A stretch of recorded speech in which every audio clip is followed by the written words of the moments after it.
பொதுவாகவே ஈக்விட்டி மார்க்கெட்டில் SIP trading mutual funds investment இத்தனை இருக்குது. இவ்வளோ ஒரு வசதியாக இருக்கிறதெல்லாம் பயன்படுத்தாமல் தேவையில்லாமல் நம்ம ரிஸ்க் எடுத்துட்டு ஆப்ஷன்ஸில் போய் சீக்கிரம் சம்பாதிக்கலாம் அப்படின்னு போகிறதுங்கிறது ரொம்ப ஒரு சிரமமான ஒரு வேலை தான்.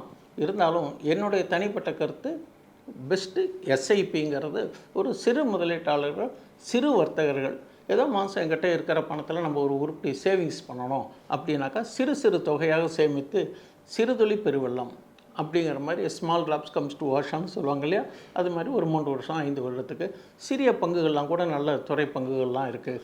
ஆரோக்கியமான பங்குகள் அடிப்படையாக நல்ல ஆரோக்கியமான பங்குகளில் இருக்கிறதால நம்ம ஒரு முதலீடு செய்து மாதம் மாதம் சந்தை ஏறினால் என்ன இறங்கினால் என்ன, நமக்கு மாதம் மாதம் ஒரு ஆவரேஜ் ப்ரைஸ் வந்து ஒரு குமுலேட்டிவாக பார்க்குற போது ஒரு கணிசமான லாபம் வரதுக்கான வாய்ப்புகளும் இருக்குது. அதுக்கு உண்டான டிவிடெண்ட் கிடைக்கிற போது அது ஒரு கூடுதல் பலன் கிடைக்கும். அந்த மாதிரி நம்ம செய்கிறது சிறு முதலீட்டாளர்களுக்கு ஒரு ஆரோக்கியம்.